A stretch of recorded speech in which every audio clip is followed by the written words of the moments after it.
Alguém lá na CIA está vendo Visão Libertária e o Ancapsu assiduamente. Esse é o Visão Libertária, sua fonte de informações descentralizadas e distribuídas. A comunidade de inteligência americana, um grupo de 17 agências de inteligência que inclui a CIA, o FBI, a NSA e diversas outras agências, cria periodicamente, a cada 4 anos, um relatório prevendo a evolução do mundo alguns anos no futuro.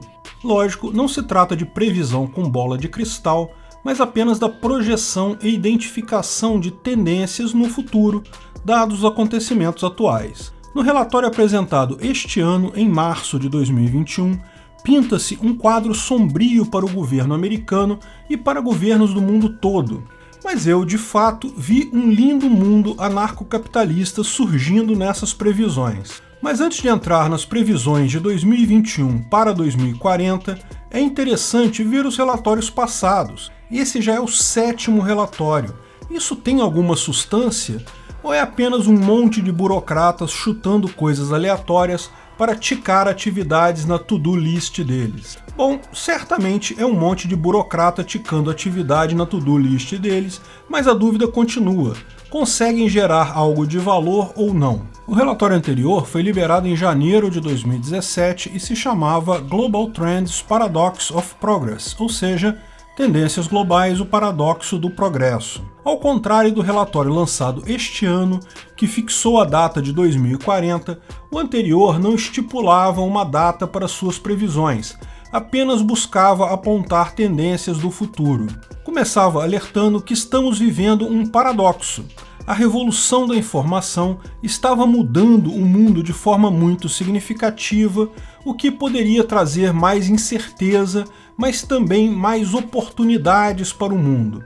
A primeira previsão do relatório de 2017 é que haveria a diminuição do crescimento da economia global e isso levaria a um aumento de conflitos entre países, mas conflitos de natureza diferente da tradicional, principalmente terrorismo, separatismo e guerras proxy, o que de fato vimos acontecer na Síria, na Ucrânia e em vários outros países. Apontaram ainda que câmaras de eco gerariam realidades paralelas que dificultariam a negociação, trazendo poder de decisão para grupos menores e locais.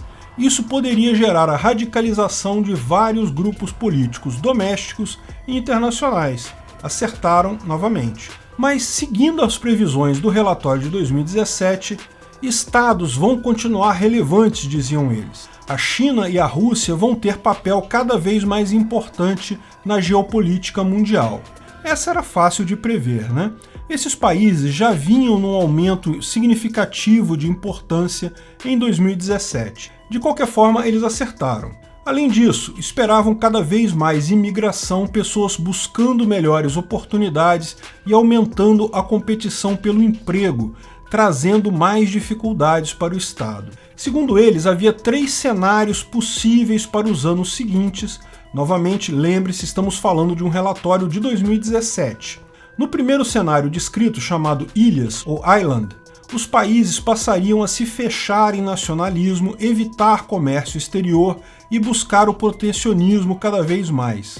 Outro cenário foi chamado de Orbits ou órbitas, que seria a criação de grupos de países orbitando em torno de uma potência regional, notoriamente o Ocidente em torno dos Estados Unidos e o Leste em torno da China. Finalmente, o cenário Communities ou comunidades, eles viam um aumento cada vez maior de comunidades e grupos privados de interesse e a diminuição do poder dos estados. Controle está se tornando mais difícil, concluem eles. Finalmente, fecham o relatório confirmando o paradoxo. Ao mesmo tempo que o governo enfrenta riscos, enfrenta também a oportunidade para investir em infraestrutura, conhecimento e relações que permitem gerir melhor crises de qualquer tipo, crises econômicas, ambientais, sociais ou cibernéticas. Olha só, eles estavam esperando uma grande crise, hein?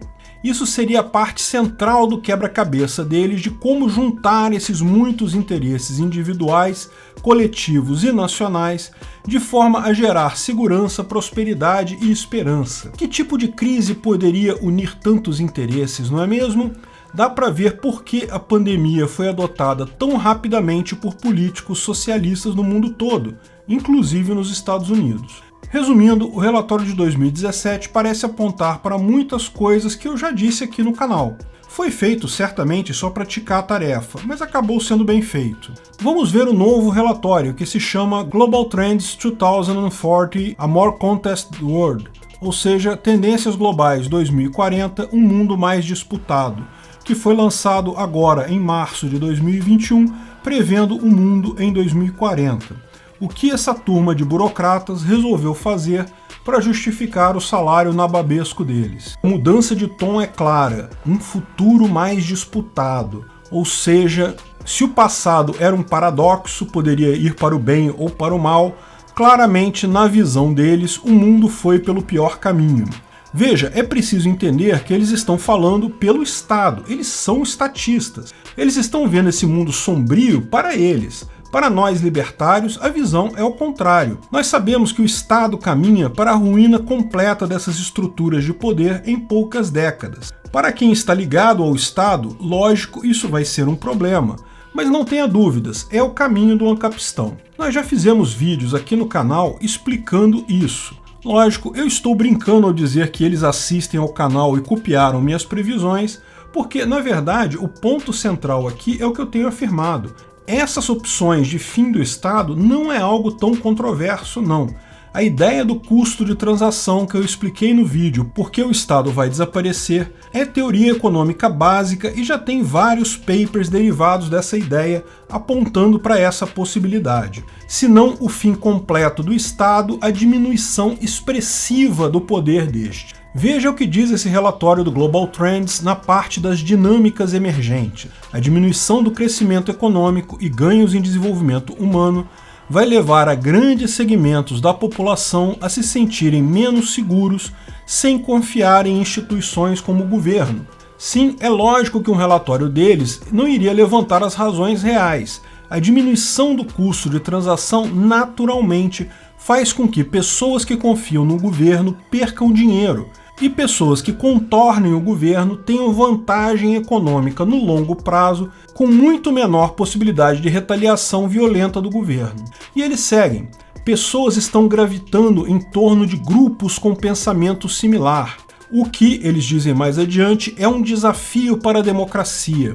Sim, é um fato. Como eu já disse em outros vídeos, sempre houve lado perdedor em eleição. Pessoas ficavam chateadas, mas seguia-se em frente. As pessoas passavam a se preocupar com outros assuntos. Cada vez vemos menos isso. Não importa quem ganhe uma eleição, os grupos derrotados não vão aceitar essa derrota. Não vão seguir adiante. Isso torna o processo democrático impossível. É o que vemos no Brasil, é o que vemos na Argentina e vemos até nos Estados Unidos. A questão fundamental é essa: democracia sempre funcionou porque, embora pessoas tenham ideias diferentes, havia ainda um consenso geral sobre algumas coisas. Agora não há mais consenso de nada. Cada grupo vai em um sentido cada vez mais radical e, no final das contas, não importa quem ganhe a presidência, o governo se torna impossível nesse cenário. Isso vai dinamitar o nacionalismo e aumentar divergências dentro de um Estado. Por outro lado, as populações estão cada vez mais capacitadas para exercer influência política. Lógico, eles jamais admitiriam diretamente, mas isso mostra o centro da coisa. O governo nunca foi tão grande, nunca teve tantas armas, nunca teve tanto dinheiro na história. Ao mesmo tempo, nunca foi tão pouco poderoso, teve tão pouca capacidade de impor sua vontade como agora.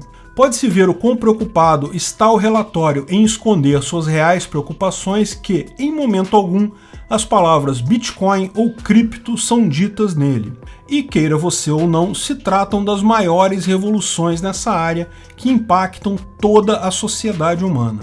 Mas não é só esse o pessimismo deles. O enfraquecimento dos estados, segundo o relatório, pode levar ao enfraquecimento das Nações Unidas e organismos internacionais. E esse é um ponto controverso. Eu já expliquei em alguns vídeos que a informação descentralizada e distribuída garante que estruturas hierárquicas terão menos poder.